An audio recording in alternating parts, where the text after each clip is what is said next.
Olá, eu me chamo Andressa Lins Ferreira, sou docente do curso de bacharelado em farmácia e irei falar sobre doença de Chagas. Então, a doença de Chagas, ela é uma infecção causada pelo protozoário Trypanosoma cruzi. Ela se encontra mais frequente na região norte do país, principalmente no estado do Pará. E essa doença teve o nome definido como doença de Chagas em homenagem ao médico Carlos Chagas, porque foi ele que começou a estudar os casos da doença. E o processo dessa descoberta iniciou no ano de 1907, quando esse pesquisador, Carlos Chagas, chegou no norte de Minas Gerais. Só que ele foi com a missão de combater a malária. E ao chegar lá, ele deparou com o barbeiro.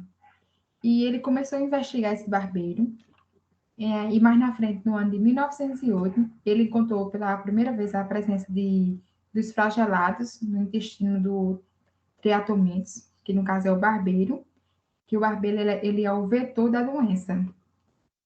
E mais na frente, no ano de 1909, Chaga descobriu pela primeira vez o protozoário no sangue de um humano, uma menina chamada Berenice, que tinha 2 anos, e a doença se encontrava na fase aguda. Falando um pouco sobre a morfologia, esse parasita, o Trypanosoma cruzi, ele apresenta três formas. A forma amastigota, que ela é encontrada exclusivamente no humano, ela é a forma reprodutiva.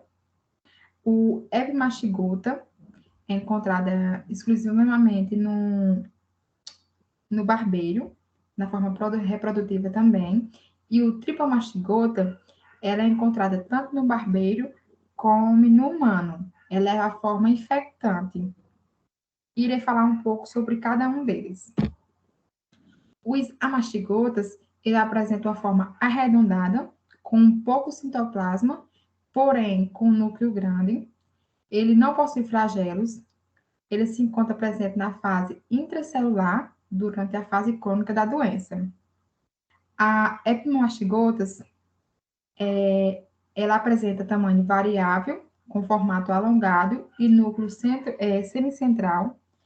Ele representa a forma encontrada no tubo digestivo do barbeiro, que no caso é o vetor da doença de Chaga. E o tripomastigota, ele apresenta formato alongado e fusiforme, em forma de um C ou de um S. É a forma presente na fase extracelular, que encontra no sangue na fase aguda da doença. E é a forma infectante para os vertebrados.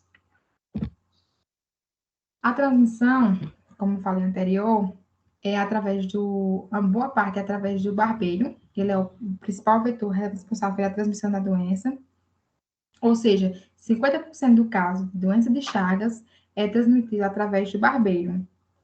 E as outras 50% é através de outras formas, como transfusão sanguínea, que é quando o parasita permanece infectante por mais de 2 semanas no sangue, estocado de doadores de fase aguda, e em caso de imunossupressores, através da transmissão através de oral, que no caso, quando a ingestão de alimento contaminado com o parasita, vertical ou congênita, que ocorre pela passagem de parasita de mulher infectante contra o Trypanosoma cruzi para os seus bebês durante a gravidez ou durante o parto. Pode ocorrer também através de transplante de órgão. Esse mecanismo de transmissão pode desencadear uma fase aguda grave. E o indivíduo que recebe o órgão transplantado, infectado, faz o uso de drogas imunossupressores e se torna menos resistente à infecção. Pode ocorrer também em acidentes laboratórios. A contaminação pode se dar no contato do parasita com a pele lesionada, a mucosa oral ou ocular, ou então autoinoculação.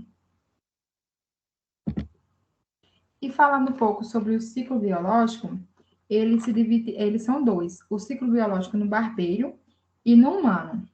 E falando aqui sobre o ciclo biológico no humano, ele ocorre da seguinte forma: a forma tripomastigota, que é eliminada da espécie do vetor, do barbeiro, na urina, nas fezes, que permanece no local da picada, interage com a célula do sistema fagocítico mononuclear da parte da mucosa. Neste local, ocorre a transformação do tripomastigota em amastigota, que vai se multiplicar por divisão binária.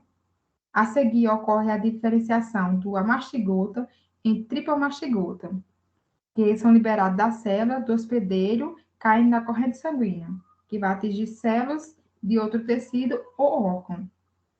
Dessa forma aqui. E o ciclo no barbeiro ocorre da seguinte forma: o barbeiro já infectado, com as formas tripomastigota, que está presente na corrente sanguínea do hospedeiro. No estômago do intestino, no estômago do inseto, ele se transforma em forma epimastigota. No intestino médio, as epimastigotas se multiplicam por divisão binária. E no reto, as epimastigotas se diferenciam em tripomastigota e são eliminadas nas fases e na urina do inseto. Esse é o ciclo biológico, tanto no barbeiro como no humano. E os sintomas? Na fase aguda, os principais sintomas são esses: febre prolongada, mais de 7 dias de febre, dor de cabeça, fraqueza intensa, inchaço na região do rosto ou pernas, sinal de Romana, que é esse sinal aqui, um inchaço nas pálpebras, só na parte do rosto. E os sintomas nas fases crônicas, a maioria dos casos apresenta sintomas, porém tem alguns casos que não pode apresentar. E um dos sintomas são esses: problema cardíaco, como insuficiência cardíaca, que o coração para de ter força, pouca força, e não consegue mais trabalhar direito, causando assim fibrose, ou seja, a perda de elasticidade e não consegue funcionar perfeitamente. Com isso, ele tende a ter um aumento do tamanho do coração e aneurisma. Aneurisma na ponta, que no caso aqui na ponta do coração, ele uma inflamação no ápice do coração. E ainda na fase crônica, pode acontecer problema digestivo, como é o caso do megacolon e o megaesôfago. O megacolon, que é esse, e o megaesôfago, que é esse. E o megaesôfago ocorre da seguinte forma: na maioria dos casos, ocorre entre 20 e 40 anos, pessoas do sexo masculino, e esse sintoma se caracteriza pelo aumento do esôfago. Com isso, ocorre a disfagia, que é a dificuldade de deglutir. As pessoas ficam com dor na região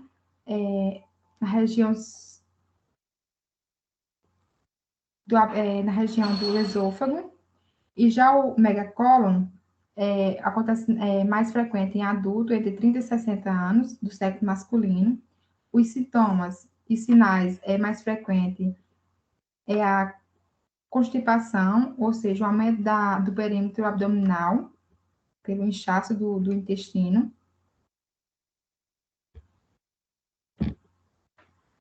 E os diagnósticos, são várias formas de diagnóstico. O diagnóstico através de exame sorológico, que pega uma amostra de sangue do paciente, o material é levado à área técnica, e após separar as células sanguíneas do soro, no soro separa a pesquisa a presença de antígeno ou anticorpos suspeitos através de equipamentos próprios para cada tipo de exame. Existe essa outra forma de diagnóstico, que é o xenodiagnóstico. Ele ocorre da seguinte forma: pega um recipiente, coloca o barbeiro saudável, pega um preservativo e coloca o sangue do paciente que está suspeito dentro, e em seguida fecha o recipiente e espera algumas semanas. O barbeiro irá se alimentar do sangue, e se a amostra tiver parasita, em seguida consegue identificar nas fezes do barbeiro através de microscópio. Existe também hemocultura, outra forma de diagnóstico, e ELISA. E a forma de tratamento, o tratamento para essa doença de Chagas se encontra no uso do medicamento que age diretamente no parasita, e no controle dos sintomas é o benzodiazol, ele é um medicamento antiparasitário, e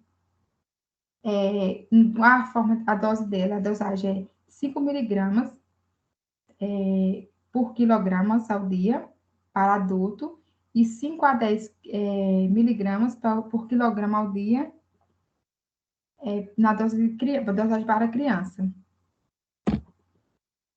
Com isso, eu concluo o trabalho e obrigado pela atenção.